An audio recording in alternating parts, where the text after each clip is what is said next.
Hello, good morning all the students. Welcome you all again in our beautiful education channel.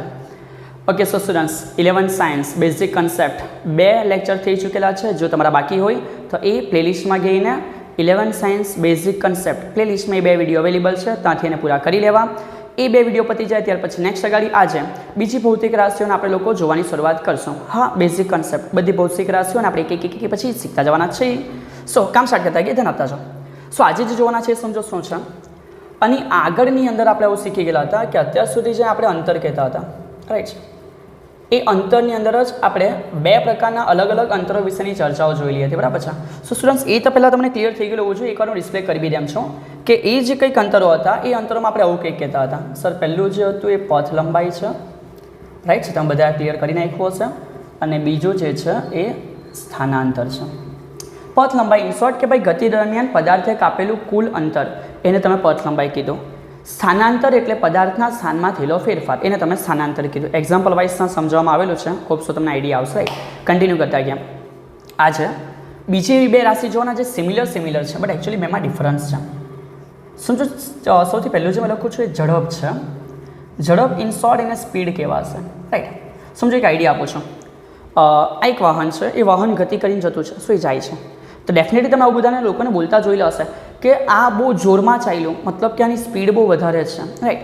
તો ત્યાં જે સ્પીડની ચર્ચા થાય છે, આ ઝડપની ચર્ચા થઈ રહેલી છે. પણ એ ઝડપની સાથે જ સમજો એક બીજી રાશિ છે. એ જે રાશિ છે એ વેગ છે. ક્લિયર? ઝડપની જેમ જ એક રાશિ છે, એ શું છે? વેગ છે. ઓકે, સ્વાબાદની સાઈડ એને જોઈ લઈએ. તો સમજો કે જે વેગ છે, ધ્યાન રાખજો સ્ટુડન્ટ્સ કે વેગ ઇન શોર્ટ એ વેગને ઇંગ્લિશમાં બોલવામાં આવશે વેલોસિટી. ક્લિયર? સો અત્યારે હવે મેં તમને પૂછ્યું કે માની લો કે ફોર એક્ઝામ્પલ તરીકે આ ગાડી ગતિ કરતી છે અને ગતિ ગને ગઈ, તો ત્યાં પછી તમે ઝડપ બોલશો કે તમે વેગ બોલશો? ક્લિયર?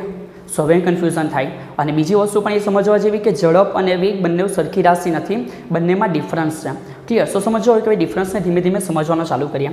સૌથી પહેલું તો કે ધોરણ 8, 9, 10ની અંદર તમે ભણી ગયેલા એ પ્રમાણે આ બેનું એક નોર્મલ સમીકરણ છે, જે હું લખું છું કે ઝડપ બરાબર આવું લખી શકાય કે ઝડપ ઇન શોર્ટ અંતરના છેદમાં શું આવશે? સમય. તો વેગ માટે પણ સિમિલર કામ એ જ કરવાનું છે કે ભાઈ વેગ બરાબર શું આવવાનું છે? તો કે અંતરના છેદમાં શું આવશે? સમય આવશે. પહેલાં આટલું ક્લિયર થઈ ગયેલું છે, રાઈટ. પણ સ્ટુડન્ટ્સ, હવે થોડું સમજવું પડશે. સમજો, આપણે અંતરને બે પાથમાં ડિવાઈડ કર્યું છે, પથ લંબાઈ અને બીજું શું છે? સ્થાનાંતર. અને એ બે અલગ અલગ છે, એના રિલેટેડ બંનેની જે રાશિ છે પણ કેવી છે? અલગ અલગ છે. સો પહેલાં સમજી લઈએ કે એકચ્યુઅલી ઝડપ એટલે શું છે. સો સમજો કે હું કહી શકું કે ઝડપ ઇઝ ઇક્વલ ટુ અંતર, પણ એકચ્યુઅલી અંતર એટલે લેવાનું છે પથ લંબાઈ, કુલ લંબાઈ, રાઈટ. સો આ લેવાનું છે પથ લંબાઈ. પથ લંબાઈ એટલે કાપેલું કુલ અંતર, છેદમાં શું આવશે? સમય. તો આ રીતે જે સમીકરણ રેડી થયું એ તમારા ઝડપનું સમીકરણ રેડી થયું, બરાબર છે. અને સિમિલર સમજો કે વેગ સાઈડ ઉપર જોઈએ, તો વેગ સાઈડ ઉપર આવું આવશે કે સ્થાનાંતરના છેદમાં શું આવશે? સમય. ક્લિયર? તો આ વસ્તુ તમને લોકોને ક્લિયર હોવી જોઈએ કે પહેલો ડિફરન્સ બેમાં શું છે. ઝડપ માટે પથ લંબાઈના છેદમાં સમય આવે અને વેગ માટે સ્થાનાંતરના છેદમાં સમય આવે. નેક્સ્ટ આગળનો પોઈન્ટ સ્ટુડન્ટ્સ, આના પછી લોકોની વ્યાખ્યા આવડવી જોઈએ. જો અત્યાર સુધી તમે લોકો ઘણી વ્યાખ્યા કરેલી હશે અને આ વ્યાખ્યાઓ પણ વાંચેલી તો છે જ, પણ હોપ સો એ ભૂલાઈ ગયેલી હશે. એક પદ્ધતિ ડેવલપ કરતા ગઈએ, એ પદ્ધતિ પ્રમાણે જ હવે 2 વર્ષમાં બધી વ્યાખ્યાઓ લખશો.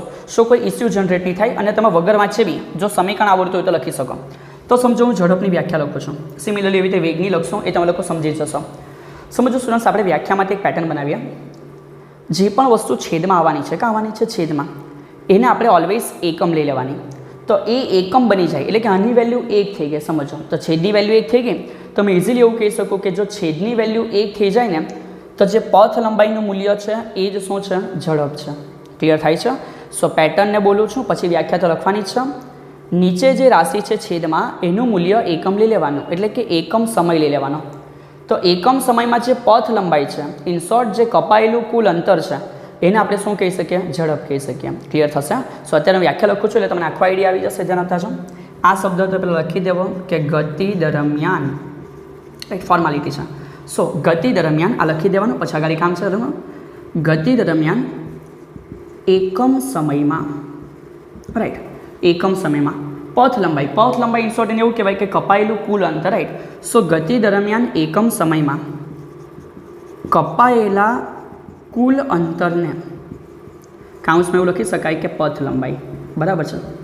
સો ગતિ દરમિયાન એકમ સમયમાં કપાયેલા કુલ અંતરને ઝડપ કહેવામાં આવે છે.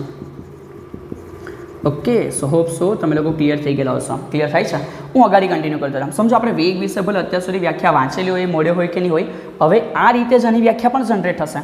ચલો તો કામ સ્ટાર્ટ કરતા ગયા. આની વ્યાખ્યા શું બનશે? પહેલી ફોર્મેલિટી કરી દેવાની કે કેવી રીતે, તો કે સર ગતિ દરમિયાન. ક્લિયર થશે? સો પહેલું કામ ચાલુ થઈ ગયું કે ગતિ દરમિયાન. આટલું ક્લિયર? ચલો ગતિ દરમિયાન હવે છેદમાં કોણ છે? સમય. તો ફરી પાછું એવી રીતે જ એકમ સમયમાં લખતો જાઉં છું. ગતિ દરમિયાન એકમ સમયમાં. ઓકે, ચલો અહીંયા શું હતું? પદાર્થે કાપેલું કુલ અંતર, એટલે એને આપણે પથ લંબાઈ કીધેલું. તો અહીંયા સ્થાનાંતર થાય. સ્થાનાંતરનો મિનિંગ આપણે સમજી ગયેલા છે, સ્થાનમાં થયેલો ફેરફાર. ક્લિયર? સો અહીંયા જ લખશો કે ગતિ દરમિયાન એકમ સમયમાં પદાર્થના સ્થાનમાં થયેલા ફેરફારને શું કહેવામાં આવશે? વેગ કહેવામાં આવે છે. ઓકે, હોપ સો હવે તમને લોકોને વ્યાખ્યા ઇઝીલી મોડે થઈ જશે અને આ બંને વ્યાખ્યાને તમારે નોટની અંદર લખતા રહેવાની છે. રાઈટ? સો સ્ટુડન્ટ્સ, બંને વ્યાખ્યા થઈ ગયેલી હોય, જો નહીં સમજે તો ફરી પાછું એકવાર બેક જવાનું અને વિડીયોને જોઈને કમ્પ્લીટ કરજો. આના પછી મેઇન વસ્તુ છે કે આનો એકમ શું બને. સો સ્ટુડન્ટ્સ, જણાવજો, બહુ જ અગત્યની વસ્તુ છે. એકમોને કોઈ દિવસ ગોખવાના નથી. એકમો આપણે લોકોએ સમીકરણ પરથી જ બનાવવાના છે. શું હું તમને આઈડિયા આપું છું કે ભાઈ એકમ કેવી રીતે થશે? રાઈટ? સો ધ્યાન આપતા જાઓ.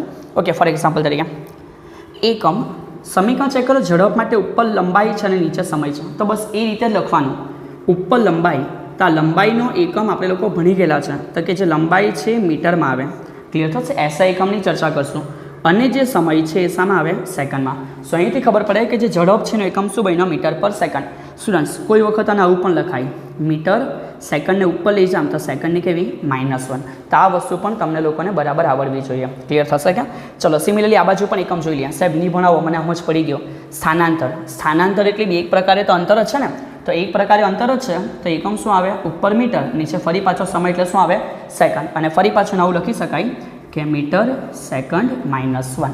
ઓકે, સો સ્ટુડન્ટ્સ, હોપ સો તમને આ બંને રાશિ વચ્ચે જે બેઝિક ડિફરન્સ છે ખબર પડી ગયેલો હશે. સો તમારે લોકોએ સૌથી પહેલાં બંને રાશિ માટે જે બેઝિક માહિતીઓ છે એ લખી દેવી. ક્લિયર? ચલો હવે એ થઈ જાય તો પછી અહીંથી આગળ વધશો. ક્લિયર? સ્ટુડન્ટ સમજો, આગળ વધવાની અંદર એક બહુ જ અગત્યની વસ્તુ હું તમને સમજાવીશ. એકચ્યુઅલી ઝડપ અને વેગની અંદરથી છે ને એક આપણું એમસીક્યુ નીકળી શકે. સો એમસીક્યુ કેવી રીતનું હશે એને સમજવાનું ચાલુ કરીએ. ક્લિયર? સો કન્ટિન્યુ કરતા રહેશું. તમારું જો લખાઈ ગયેલું હોય તો ગાડી કન્ટિન્યુ કરજો. અધરવાઇઝ વિડીયોને વચ્ચે પૂછ કરી દેજો. વિડીયો પૂછ થઈ જાય તો તમે આરામથી લખી શકશો. ક્લિયર? ચલો હવે સમજો, હું તમને એક આઈડિયા આપું. રાઈટ? એકચ્યુઅલી ભાઈ વેગ શું છે અને ઝડપ શું છે, બંનેની વચ્ચે એક નાનું રિલેશન ફાઇન્ડ આઉટ કરીએ. સો એક ઉદાહરણ લઈએ એક્ઝામ્પલ તરીકે. કોઈ લાંબી ચોડી રકમ નથી લખવાના, આપણે ખાલી સીધો આકૃતિ બધી સમજતા જશો. સમજો કે પોઈન્ટ એ છે. આ એ પોઈન્ટ ઉપરથી મારે બી પોઈન્ટ ઉપર જવાનું છે. આકૃતિ દોરજો, તમારે બી નોટમાં દોરવી જરૂરી છે. રાઈટ? વ્યવસ્થિત નોટ બનાવતા રહેજો. સો સમજો કે મારે એથી બી ઉપર જવાની જરૂર છે. તો એથી બી ઉપર જવા માટે આપણે અલગ અલગ રસ્તાઓ છે એ પ્રમાણે આપણે ચર્ચા કરીએ. સમજો કે હું આ રસ્તે જાઉં છું. ક્લિયર? સમજો કે આ રસ્તે જવા માટે મને જે ટોટલ કંઈક ડિસ્ટન્સ કવર કરવું પડ્યું એ 100 મીટર છે. ક્લિયર? કેટલું ડિસ્ટન્સ થયું? 100 મીટર. સિમિલરલી સમજો કે કદાચ નેક્સ્ટ ટાઈમની અંદર આપણે આવું કંઈ કહી શકીએ કે જો સીધા વે ઉપર જવામાં આવે, રાઈટ? આ રીતે. તો સમજો કે આનું જો સીધું સ્ટ્રેટ તમે જાઓ ત્યારે કેટલું ડિસ્ટન્સ કવર થાય છે? તો અત્યારે આપણે એઝ્યુમ કરી લઈએ કે આ 50 મીટર છે. ક્લિયર છે? અને સમજો કે નંબર 3 વે ઉપરથી જાઉં છું. તો નંબર 3 વે ઉપરથી જતી વખતે પણ ફરી પાછું કંઈક ટાઈમ લાગશે અથવા કંઈક અંતર કાપવું પડશે. તો સમજો કે આ જે થયું 150 મીટર છે. ક્લિયર થશે? કેટલું થયું? 150 મીટર. અહીંયા સુધી બધા ક્લિયર થઈ ગયેલા છો? રાઈટ? હવે સમજો મેં શું કહેવા માગું. ઓકે, દરેક જગ્યાએ અલગ અલગ અંતર છે, તો સ્ટુડન્ટ્સ બધા માટે સમય પણ કેવો હશે? અલગ અલગ હશે. તો અત્યારે હું તમને એવું સમજાવીશ. રાઈટ? શું સમજાવીશ એ સમજો. પહેલી વખતનો જે આપણે આ કેસ લેવાના છે, રાઈટ? એટલે કે આ તરફ નંબર 1 કેસ, એ પહેલી વખતના કેસમાં 100 મીટરનું અંતર કાપેલું છે. રાઈટ? તો સમજો એ 100 મીટરનું અંતર કાપતી વખતે આપણને કંઈક ટાઈમ તો લાગ્યો હશે. રાઈટ? તો હું એઝ્યુમ કરી લઉં કે એના માટે આપણને જે સમય લાગવાનો છે, રાઈટ, એ સમય સમજો કે મેં અત્યારે એવું લઈ લઉં કે મને એ સમય થયો 10 સેકન્ડ. ક્લિયર થશે? નેક્સ્ટ ગાડી સમજો કે અહીંયાથી મેં સ્ટ્રેટ નીકળી ગયેલો છે. તો સ્ટ્રેટ જ્યારે અહીંયાથી આપણે જઈએ છીએ ત્યારે સમજો કે અહીંયા ફરી પાછો કંઈક સમય લાગેલો છે. રાઈટ? તો સમજો ત્યારે જે સમય લાગેલો છે એને હું લઈ લઉં કંઈક લેવું હોય તો સર 5 સેકન્ડ જેવું લેવું તો બી ચાલે. શું કે વોટ એવર તમારે જે લેવું હોય લેવું, કંઈ નામથી. તો સમજો કે અત્યારે અહીંયા મેં જે સમય લેવું છે 5 સેકન્ડ છે. ક્લિયર થાય છે? અને નેક્સ્ટ ગાડી સમજો કે અહીંયાથી જાઉં છું તો ત્યારે ફરી પાછો મને કંઈક સમય લાગવાનો. રાઈટ? તો સમજો અહીંયાથી જવા માટે મને જે સમય લાગ્યો એ સમય મેં 25 સેકન્ડ લીધો. રાઈટ? જસ્ટ એક્ઝામ્પલ આપણે એક જોઈએ કે અલગ અલગ રસ્તા ઉપર જતા છે અલગ અલગ અંતર કાપ્યું અને સમય પણ કેવો છે, અલગ અલગ છે. તો આપણે આ બંને ત્રણે ત્રણ કેસ માટે શોધશું કે કોના માટે વેગ કેટલો અને કોના માટે ઝડપ કેટલી, રાઈટ. સો હવે કામ ચાલુ કરતા ધ્યાન આપતા જાઓ. સો સૌથી પહેલું આ બાજુ આપણે કેસ લખશું. Number 1 case. પહેલા કેસ માટે હું અહીંયા ઝડપ શોધીશ અને આ બાજુની બાજુ આપણે વેગ શોધશું. ચલો સ્ટુડન્ટ્સ, નંબર 1 પહેલા કેસની અંદર ઝડપ આપણે શોધવાની છે. તો આપણને પહેલાં સમીકરણ ખબર હોવું જોઈએ, રાઈટ. સો ઝડપ માટે આપણે ભણી ગયેલા છે. સર ઝડપ ઇઝ ઇક્વલ ટુ ઉપર શું લેવાનું, તો કે સાહેબ ઉપર લેવાનું પથ લંબાઈ કાપેલું કુલ અંતર, તો કે હા કે ના, હા સમજ પડી ગયું છે. એમાં શું આવે, સમય. અને બીજું કે જ્યારે આપણે લોકો વેગ શોધતા હશો તે વેગ શોધતી વખત આપણે ઉપર વેલ્યુ કોની લેવાની, તો કે સ્થાનાંતર, અને સ્થાનાંતરના છેદમાં શું આવશે, સમય. ઓકે. સો સ્ટુડન્ટ્સ કામ ચાલુ કરતા ગયા. નંબર 1 કેસ, જે પહેલો કેસ છે એના માટે જો ચેક કરો. પહેલા કેસ માટે મતલબ કે યુ ગેન આપણે અહીંયા સુધી પહોંચેલા છે, રાઈટ. હા સર પહોંચી ગયા. તો એના માટે જે કપાયેલું કુલ અંતર છે કેટલું છે, 100 મીટર, બરાબર છે. તે કપાયેલું કુલ અંતર એટલે કે જે પથ લંબાઈ છે 100 મીટરથી, અને એના માટે લાગેલો સમય કેટલો છે, 10 સેકન્ડ. તો સ્ટુડન્ટ્સ આનો જવાબ રેડી થયો 10, રાઈટ. એક 0 કેન્સલ આઉટ થઈ ગયા, તો જે બચ્યા 10 છે અને એકમ લખવાનો ભૂલવાનો અને મીટર પર સેકન્ડ. તો પહેલા કેસની અંદર જે ઝડપ રેડી થઈ એ 10 મીટર પર સેકન્ડ આવી. સમજ પડશે. કન્ટિન્યુ કર્યા. નેક્સ્ટ આગળ પણ સમજો પહેલા જ કેસમાં વેગ કેટલો, તો વેગનું સમીકરણ તો થાય સ્થાનાંતરના છેદમાં સમય. શું થાય, સ્થાનાંતરના છેદમાં સમય. તો સ્ટુડન્ટ ચેક કરો, જ્યારે ભલે આ રસ્તા ઉપરથી જવામાં આવે પણ સ્થાનાંતર જો તમે સમજાવ્યું તો તમને આઈડિયા છે, A થી B સુધી જે સીધું અંતર થાય ને એને જ સ્થાનાંતર કહેવાય. તો એ અંતર 50 મીટર છે. કેટલું છે, 50 મીટર. એટલે મારે એવું લેવાનું થાય કે સ્થાનાંતર 50 મીટર છે અને જે સમય તો સેમ, આ માર્ગે ગયેલો છે, આ માર્ગે જાય તો સમય કેટલો લાગે, 10 સેકન્ડ. તો એ 10 સેકન્ડનો સમય લાગેલો છે, સ્થાનાંતર 50 છે, બરાબર છે. તો અહીંયા આન્સર તમારો બનશે 5 મીટર પર સેકન્ડ. એટલે કે પહેલા કેસની અંદર તમારો જે વેગ છે એ કેટલો છે, 5 મીટર પર સેકન્ડ છે. હોપ સો સ્ટુડન્ટ્સ તમને આઈડિયા આવ્યો છે. સિમિલર વસ્તુ મેં સેકન્ડ કેસ માટે સમજાવું છું. નંબર 2. ચલો હવે બીજા કેસ માટે ચેક કરીએ. સમજો બીજા કેસ માટે ચેક કરો. તો બીજા કેસ માટે હું તમને એવું કહી શકીશ કે સીધું જ જાય છે, સ્ટ્રેટ. સો જો સ્ટ્રેટ ગયું તો કપાયેલું અંતર કેટલું છે, 50, રાઈટ છે. અને સ્ટ્રેટ માટે અહીંયાથી અહીંયા સુધી જવા કેટલો સમય લાગેલો છે, તો કે સર 5 સેકન્ડ. આન્સર આવ્યો 10 મીટર પર સેકન્ડ. સમજી ગયા. સો સેકન્ડ કેસની અંદર જે આન્સર છે 10 મીટર પર સેકન્ડ છે. સ્ટુડન્ટ્સ થોડું કન્ફ્યુઝન થતું અથવા એવું લાગે છે કે ઉતાવળમાં જાય છે, તો વિડીયો ફરી પાછો એકવાર બેક ગઈને જોઈ લેવો. તો આ પ્રથમ કેસમાં થયું દ્વિતીય કેસમાં તમારી ઝડપ થઈ. હવે સમજો એ જ કેસની અંદર સ્થાનાંતર કેટલું થાય, રાઈટ. તો સ્થાનાંતર માટે બી અહીંયા ડિસ્ટન્સ તો સેમ જ છે, કેટલું છે, 50 છે. તો 50ના છેદમાં સમય બી પાછો અહીંથી જ ગયેલા છે, તો કેટલી સેકન્ડ લેવાની, 5 સેકન્ડ જ લેવાની. સર 5 ઉડી ગયો, જવાબ 0 આવ્યો. ના બકા, અહીંયા જવાબ 10 આવે. સો 10 મીટર પર સેકન્ડ. સાવાચું અહીંયા પણ જે જનરેટ થયું એ કેટલું છે, 10 મીટર પર સેકન્ડ છે. ઓકે. હોપ સો તમને આઈડિયા આવ્યો આપણે શું કર્યું. આગળ કન્ટિન્યુ કરતા ગયા. Number 3 case. ચલો હવે સમજો નંબર 3 કેસ શું છે.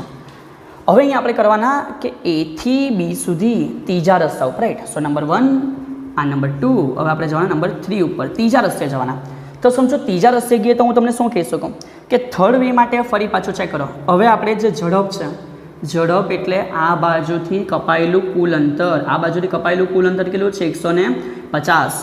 તે કપાયેલું કુલ અંતર 150 છે અને લાગેલો સમય કેટલો છે, સર 25 છે. વાહ સર, સેટિંગ કરી બેઠું જ અંદર સેટ થઈ ગયું. હા કે ના, ચલો વાંધો નહીં, સવાલ. ચલો ફરી પાછું એકવાર કહી દઉં. અહીંયા જે કપાયેલું કુલ અંતર છે 150 છે અને જે એના માટે સમય છે કેટલો છે, 25 છે. સો ઘડીઓ તો બધા ભણેલા છો, 25 × 25, 25 × 50, 25 × 25, 125, 25 × 150. તો કેલ્સી છે ને, ડુ નોટ વરી કર નહીં યાર. ઓકે, હસી લો બકા. સો 6 મીટર પર સેકન્ડ, મતલબ કે અહીંયા તમારા માટે આન્સર આવ્યો 6 મીટર પર સેકન્ડ. પણ સમજો કે એ જ કેસની અંદર હવે મેં અહીંયાથી વેગ ફાઇન્ડ આઉટ કરું છું. તો શું વેગ શું થાય એ સમજો. ફરી પાછું વેગ માટે તો મિનિંગ આવો જ છે. શું વેગનો મિનિંગ થાય, તો કે વેગ બરાબર સ્થાનાંતર. હવે મેં ભલે આ રસ્તા ઉપરથી જામ, મારું સ્થાનાંતર તો આટલું થયું, કેટલું થયું, 50. એટલે સ્થાનાંતર 50, પણ એ રસ્તા ઉપરથી જતી વખતે મને સમય કેટલો લાગ્યો, 25 સેકન્ડ. સો 25 × 25, 25 × 50 એટલે કે 2 મીટર પર સેકન્ડ. સો મેં એવું કહી શકું કે આન્સર તમારો 2 મીટર પર સેકન્ડ છે. સ્ટુડન્ટ્સ નોટની અંદર તમારે નંબર 1, નંબર 2, નંબર 3 3 કેસ આવી રીતે લખવાના અને પછી છેલ્લે તમે આવી રીતે કોષ્ટક બનાવી શકશો. ક્લિયર થશે. સો એ રીતે તમારો આ દાખલો વ્યવસ્થિત ક્લિયર થવો જોઈએ. હવે મેઇન સમજો કે મારે તમને કેમ આટલી બધી વસ્તુ બતાવવી પડી, બિકોઝ અહીંથી એક ઇમ્પોર્ટન્ટ MCQ જનરેટ થવા જઈ રહેલો છે, જે તમારો ગુજકેટની એક્ઝામમાં, અધરવાઇઝ નીટની એક્ઝામમાં, અધરવાઇઝ એના રિલેટેડ કંઈક ચર્ચાઓ JEEમાં આવતી રહેશે. ક્લિયર થશે. સો એ પણ અહીંથી સમજતા જાઓ કે MCQ શું જનરેટ થાય. તમને લોકો આવું પૂછી લેશે, ઝડપ ખાલી જગ્યા વેગ, શું પૂછશે? ઝડપ, ખાલી જગ્યા, વેગ. હવે અહીંયા 4 ઓપ્શન હશે. સમજો 4 ઓપ્શન કેવા હશે હું તમને આઈડિયા આપું. આવી રીતે હશે. પહેલો ઓપ્શન ગ્રેટર ધેન, બીજો ઓપ્શન લેસ ધેન, ત્રીજો ઓપ્શન ઇઝ ઇક્વલ ટુ અને ચોથો option greater or equal to. હવે સ્ટુડન્ટ્સ આના મિનિંગ સમજ પડવા જોઈએ. ગ્રેટર ધેન તમે અહીંયા લખો તો એવું કહેવા માંગે કે ઝડપ વેગ કરતાં દર વખતે મોટી જ છે, બરાબર, નોર્મલ મેથ્સ છે. સેકન્ડ ઓપ્શન જો તમે લેસ ધેન લખો તો એવું કહેવા માંગે કે ઝડપ દર વખતે વેગ કરતાં ઓછી છે, બરાબર છે. થર્ડ ઓપ્શન જો તમે ઇઝ ઇક્વલ ટુ લખો તો એવું કહેવા માંગે કે વેગ અને ઝડપ હરખું જ છે, દર વખતે લોકોના આન્સર સેમ જ આવે. અને જો તમે લાસ્ટ ઓપ્શન લખો છો એટલે કે ગ્રેટર ઓર ઇક્વલ ટુ, તો એવું કહેવા માંગે, ધ્યાન આપજો, એવું કહેવા માંગે કે ઝડપનું મૂલ્ય વેગ કરતાં વધારે હોઈ શકે અથવા તો ઇઝ ઇક્વલ ટુ એટલે કે વેગ જેટલું પણ હોઈ શકે. સમજાય છે? છેલ્લો ઓપ્શન શું કહે છે? ઝડપનું મૂલ્ય વેગ કરતાં વધારે હોઈ શકે અથવા તો વેગ જેટલું હોઈ શકે એને કહેવાય greater or equal to. So students આપણા માટે અહીં સવાલ છે, ક્વેશ્ચન માર્ક, કે ભાઈ ખાલી જગ્યામાં અહીંયા આવવાનું શું છે? સ્ટુડન્ટ્સ એટલે મેં તમને આખો આ દાખલો સમજાવ્યો. સમજો આખા દાખલામાં આપણે શું જોયું? એમ દરેકે દરેક કેસ માટે ચેક કરો, ઝડપનું મૂલ્ય વધારે છે. સમજાય છે? ઝડપનું મૂલ્ય કેવું છે? વધારે છે, બરાબર. તો ઝડપ વધારે તો છે, પણ એક જ એવો કેસ, કયો કેસ? કે જ્યારે તમે સુરેખ ગતિ કરો, સીધી જ ગતિ થાય છે, સુરેખ. તો જ્યારે સુરેખ ગતિ હોય ને ત્યારે ઝડપ અને વેગના મૂલ્ય કેવા છે? સરખા છે. ક્લિયર? કન્ડિશન સમજ પડી? બીજી બધી કન્ડિશનની અંદર ઝડપનું મૂલ્ય વેગ કરતાં વધારે છે, પરંતુ જ્યારે સીધી ગતિ થાય, સુરેખ ગતિ, ત્યારે ઝડપ અને વેગ બંને કેવા છે? સરખા. એટલે સમજો ઓપ્શન કેવી રીતે આપણો પોસિબલ થાય? એમ તો ઝડપનું મૂલ્ય વેગ કરતાં વધારે જ હોય, બરાબર, પણ જ્યારે સીધી સુરેખ ગતિ થાય ત્યારે એ લોકોના મૂલ્ય સરખા છે. એટલે એકચ્યુઅલી આપણો આન્સર જે રેડી થયો એમસીક્યુનો એ આ રીતે રેડી થશે કે જે ઝડપ છે એ ગ્રેટર ઓર ઇક્વલ ટુ વેગ આવશે. સો એક અગત્યનો કન્સેપ્ટ છે જે આપણને લોકોને આવડવો જોઈએ. ક્લિયર થશે? સો સ્ટુડન્ટ્સ આજના લેક્ચર આપણે સ્ટોપ કરશું. આજે ફરી પાછું આપણે 2 અગત્યની રાશિઓ વિશેની ચર્ચા કરેલી છે, એક ઝડપ અને બીજું વેગ. અને બીજું યાદ રાખજો કે આપણે લોકો જ્યારે 11 સાયન્સ કમ્પ્લીટ કરતા હશું એ 11 સાયન્સમાં આપણે રેખીય વેગની જ બધી ચર્ચાઓ કરવાના છે. તો રેખીય વેગ એટલે તો કે એ સમયે આપણે આ જ રાશિની ચર્ચાઓ ચાલતી હશે. ક્લિયર થાય છે? સો એ ધીમે ધીમે જેમ જેમ આવશે તેમ તેમ હું તમને સમજાવતો રહીશ. ક્લિયર થશે? બટ આજે આ ડિફરન્સ કમ્પ્લીટ ક્લિયર થઈ જવો જોઈએ, યોગ્ય નોટ લખાઈ જવી જોઈએ અને એ નોટ વ્યવસ્થિત રીતે ચેક કરાવવાની રહેશે. જો કંઈ એરર હશે તમે તમને જણાવતા રહેશો. ઓકે, ત્યાં સુધી ઘરે રહેજો, સુરક્ષિત રહેજો અને આપના અભ્યાસને કરતા રહેજો. જય Hind. Have a good day.